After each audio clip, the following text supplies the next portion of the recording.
What is going on, guys? Austin with Gone in 60. I hope you guys are having an awesome day. Just took my 2023 Volkswagen Golf R on a several 100-mile road trip.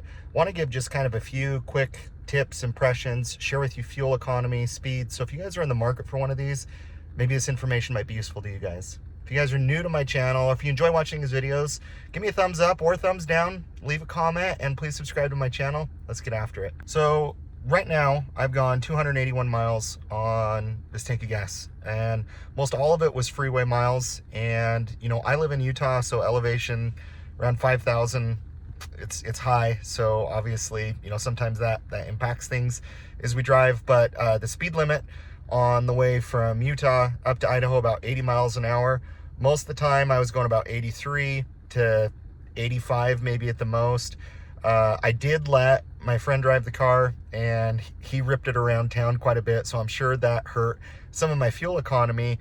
But I'll give you my impressions, maybe some of his impressions that he shared with me about what this road trip has looked like, and hopefully that can be useful. But let me go ahead and flip my phone around so you guys can kind of get an idea of the miles per gallon. Now, obviously, if you really baby this car or drive it just even softer, you know, you can do even better than this. And so obviously this depends on a lot of different factors. You can do more, you can do less, but let me flip this around. I'll show you guys what I've got, and then I'll share with you just kind of some quick overall hits, some impressions on how this car has been on a 300-mile road trip. All right, so here is our MPGs since we refueled. So I refueled, literally started the trip, did some city driving. So the average speed 56 miles an hour. Been about 5 hours, in run time on the car. We've gone 281 miles. I have 130 miles left on the tank. So if I can continue at the 30.1 miles per gallon, I'll get north of 400 miles on a tank of gas, which is phenomenal, is really good. I probably bet if I would have babied this, maybe if we wouldn't have ripped it around town, we probably did, gosh, I want to say maybe 5 to 7 really aggressive pulls in the car. If we didn't do that, we'd be even in a better spot. But overall, 30 miles a gallon. I think if you were to baby this, ideal conditions, and obviously, going to 83 down the freeway, I'm around 3,500 RPM, if not more, closer to 4. So if you're going 70, 75, I bet, this car, if you really babied it, you probably could get another 5 miles per gallon out of it, 35. But I don't know, leave a comment below if you guys own a Volkswagen Golf R. Obviously it's the MK8 Mark 8 2023. If you guys have done better than this, let me know. If this is on par with what you guys get, let me know as well. But I think this is useful for people as they're utilizing, as they're driving these cars and in the market for them, to determine if they want to buy one.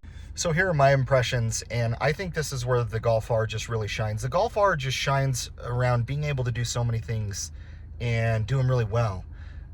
It's a great road trip car, super comfortable, super quiet, super compliant, drives down the road nice and smooth. It's not harsh. It doesn't feel like a race car just kind of bouncing down there. I wasn't in comfort mode. I was in sport mode the entire time. So obviously if I would have been in comfort, it would have been even softer, even more supple, even a more enjoyable ride. But even just in sport mode, this car just cruises down the road. In terms of kind of technology, I'm not a big fan of adaptive cruise control. And the reason for that is I just don't like how aggressive I just wish I could get a little bit closer to the cars before, before the car starts to brake. I just prefer normal cruise control. I know I'm a weirdo. I know I should probably switch over my lanes sooner, but I just don't like how aggressive, even like the far back setting, it's still, braking when I'm behind a truck or different things. But overall, every single car that has adaptive cruise control is that way. So it's not unique to the Volkswagen.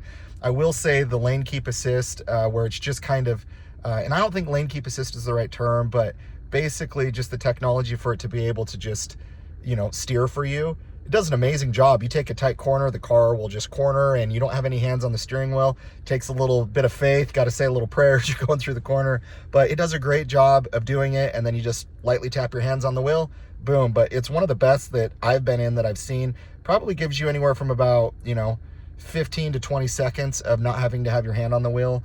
which is great. But man, just you sit back, you have ventilated seats. It was really hot out. Turn max AC on. The AC in this car is great. Ventilated seats, great. But overall, just a great cruiser with power on the freeway. I mean, I was in 6th gear most all of the time. The great thing about the Volkswagen Golf R is its power, and you don't need to get out of 6th gear. You can still pass people in 6th gear at will. So you don't need to just downshift to 5th or 4th or 3rd or get a run at it. Whenever you want to pass someone, you're going to pass someone. And that's one of the beauties about the Golf R is just that power. It just makes it so awesome. A modification that I've added to my car that makes it even more enjoyable is the subwoofer. As I mentioned, the Harman Kardon sound system is a little lackluster in this car, and so I have a Kicker Type R subwoofer, and it just makes the music just much more enjoyable, much more bass. The sound is really great, but overall, just the comfort of these seats, I love them. They're not, they don't hold you in too tight, but they're just comfortable enough, just very supple, just great. And the passenger I had in the car from driving it, it'd been a while since he drove a manual transmission, so I didn't capture some of that footage, but just he noticed ease of power, shifting just really easy. He hasn't driven a manual in, I think he said 8 years or so, and just the ease of the clutch. And I think Volkswagen made this for someone who can go drive around town and be able to drive it really easy. You don't need to be a manual like enthusiast or know how to do auto rev matching to be able to drive this car. You can hop in it, and if it's been years since you've driven a manual transmission, it'll be pretty easy. But he felt overall ride super comfortable, loved the technology in the car, loved the ambient lighting, the ventilated seats, just mentioned how comfortable, how quiet the ride was. And and he's been in a few of my different cars, and so really enjoyed it, really liked it. It took him a minute to kind of get used to it, but overall really, really good, and he liked it. So guys, that's short and sweet. Those are just some things on the road trip. I really don't have any like annoyances that I've come across. I'm still on the stock tires, and I'm at 8,200 miles right now, so definitely doing pretty good. I'm due for my first oil change here in like 15 days, which Volkswagen, it's 10,000 miles or a year. So it makes me really cautious. I want to know if you guys know Volkswagens really well. That just seems too long to go without an oil change. Am I crazy in that? Is that accurate? Let me know your thoughts. That just seems like a long time in order to go without getting your oil changed, but I don't know. It's what the manual recommends, so that's what we're going with. But yeah, tires are still doing good on it. I have no complaints, guys. Trying to think of anything. I mean, the only thing I'll say is on the tech, and I've done another road trip in this car in the wintertime when it snows out or you have any kind of inclement weather, it will mess up your adaptive cruise control. It'll mess up all the technology on here, and that's where I just wish I just had standard cruise control. But overall, I mean, it's been one of my favorite, easiest, best, most comfortable road trip cars, because usually I'm sacrificing something. I have the power, but I don't have the comfort, or I have the comfort and I have no power. This just does both really well. I'm Moss with Gone in 60. Please like, comment, subscribe. We'll catch you on the next one.